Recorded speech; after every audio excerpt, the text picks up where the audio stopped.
So let's start with games that we did not cover last night on our recap show, as they had not been played yet. And at the top of the list for me is number 14, Utah, upsetting number 18, USC, 34-32. This is primarily a USC segment because we did not expect to see Utah handle SC the way that they did at the Coliseum.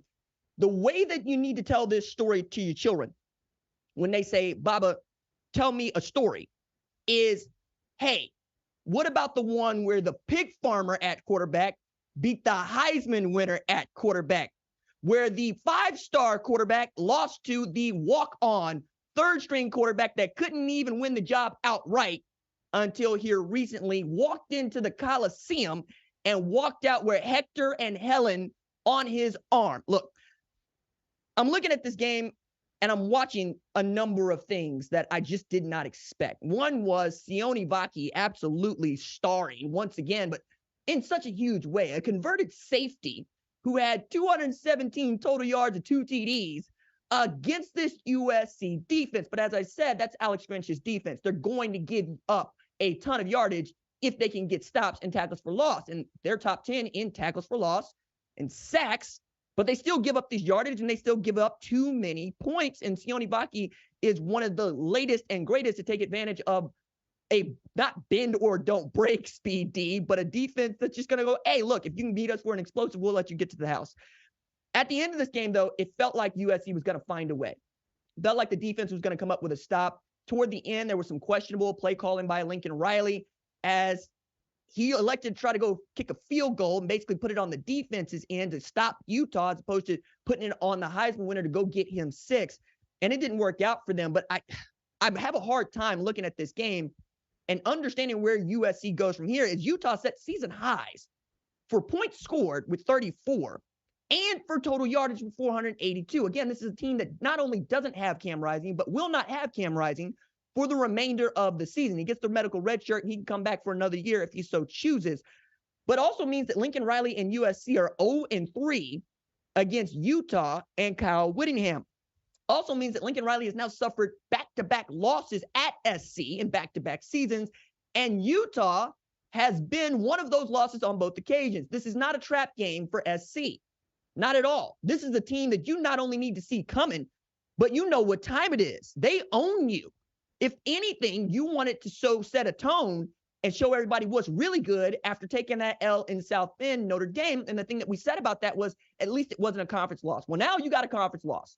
And you got a conference loss against a Utah team that, frankly, has turned out to be a top 25 team without Cam Rising because the defense has been so good and they found playmakers in the backfield that can get things done for them. Now, on top of all of this, it's really difficult to ignore Alex Grinch and that defense giving up the points that they have. I mean, just take a look at this. In the last 4 games, we've seen USC give up an average of 41 points per game. 41 to Colorado, 41 to Arizona, 48 to Notre Dame, and now 34 to Utah. They've given up at least 28 points in 6 of the 8 games that they have played. We're talking about going back to Stanford for their best defensive performance when they allowed 10 points in that game. And you saw UCLA just handle Stanford late last night. It also was a bad look to end the game because in the postgame, Lincoln Riley did not make players available to reporters for interviews. And I got a problem with that as I come up as a beat writer, and that's preventing me from doing my job. It's really difficult to write a really good and well-rounded story based on a coach and his quotes, along with a coach that won't let me talk to the Heisman winner who had a role in that game and how they lost it or how they might have won it. It's really just depriving readers and folks like me some insight into what's going on at SC, but that probably is keeping in what Lincoln Riley wants to do going forward at SC, but there's some things that you just can't ignore. One of those is with 2 losses, USC is not going to make the college football playoff and may not make the Pac-12 championship game, even though he fielded a question where he said in a roundabout way, first, that was a dream, that somebody was living in a dream world thinking SC was going to make the college football playoff perhaps before playing Utah, and then that there's still a road forward for him and this team to possibly get there and maybe make history as the first 2-loss team to make the college football playoff. even if we felt good about his chances, he still got to go through some really good Pac-12 teams through the month of November and get some signature wins, let alone what was it we're going to see from Utah the rest of the way. But I'm going to go one step further here. Riley was brought in because USC fired Clay Helton. Okay? He started off 9-0 at Oklahoma. They got through the month of October unscathed, which is a big deal at Oklahoma. They took the loss to Baylor. They took the loss to Oklahoma State, and he was out the door to SC because they had been looking for him, right? He gets there. Now, 22 games in, he's 17-5. Through the first 22 games of Clay Helton's career, he was 17-5. Identical records for both of them. It's more than that, though, because Clay Helton did not have the caliber of quarterback that Lincoln Riley has in Caleb Williams. No one will tell you differently. It's also, Lincoln Riley has now coached Baker Mayfield, Kyler Murray, Caleb Williams, and Jalen Hurts. That is 3 Heisman winners, 2 number 1 overall picks, and possibly a third, and damn near the NFL MVP last year, and he has not even sniffed coaching in a national championship game, and he has never won a college football playoff, and he's looking at not winning a Pac-12 championship in his 2 years at SC.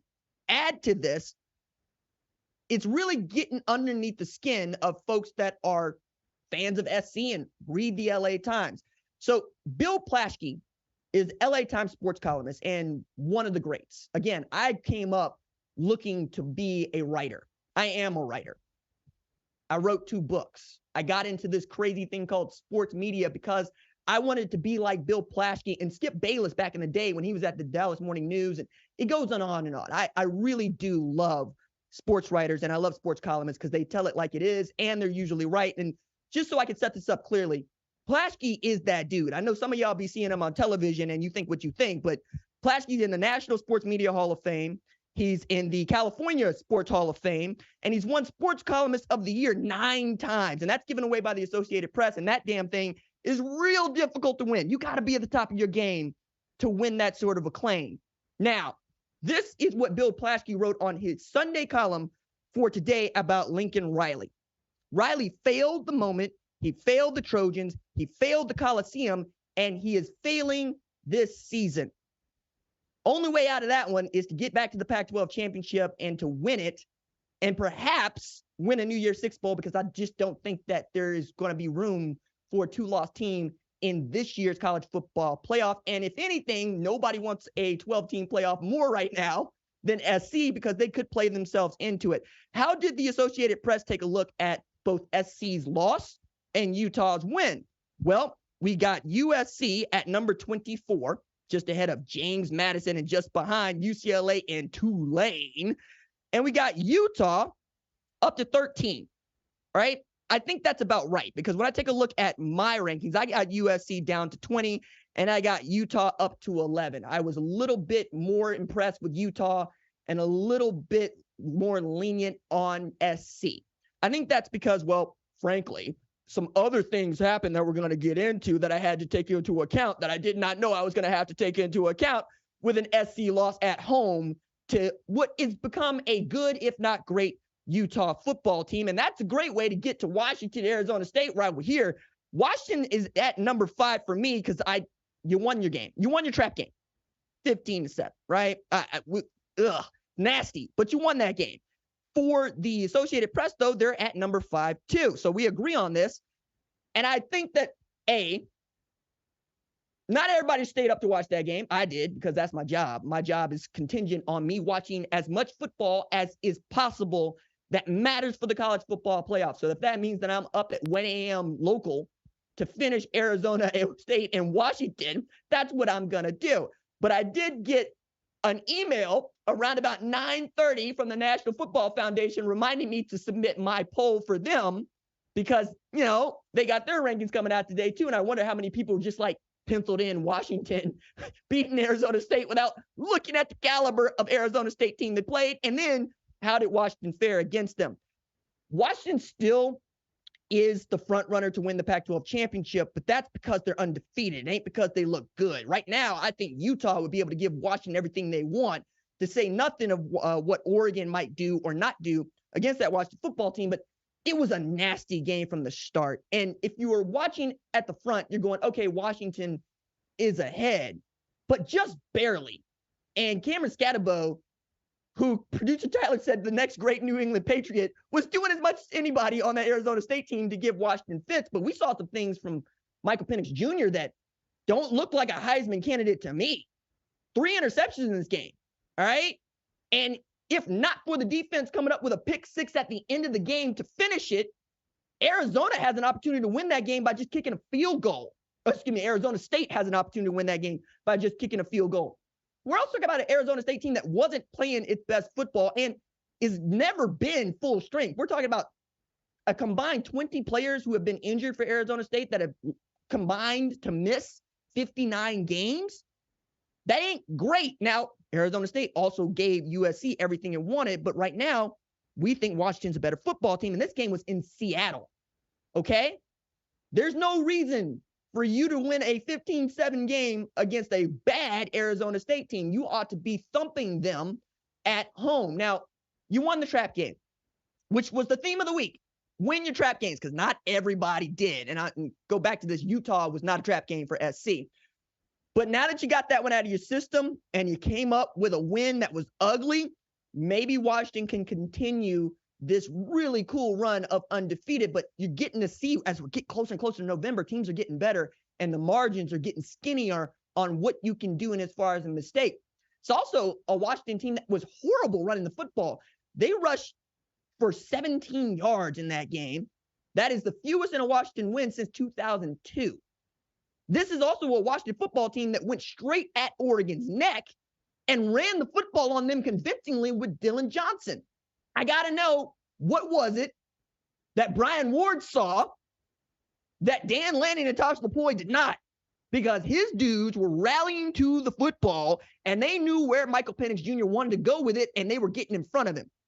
Outstanding game for that defense at Arizona State, and they deserved to win. They really did. They deserved to win. They outplayed Washington for the better part of that game, and Trenton Bourguet, I just felt so bad for him because he aired off a ball that he shouldn't have, and that was the game, but he was playing way above his level for most of the game, and that was almost a signature victory for them. It becomes a, too close for comfort win for Washington, but again, they remain number 5 for me because they won the football game, which is why I ended up doing the same thing with Oklahoma at number 4. They won their trap game, right? 31-29. That also means that you are one step closer to being undefeated this season. If you like what you've seen, consider subscribing to the #1 college football show on YouTube, the Fox Sports app, or wherever you get your podcast.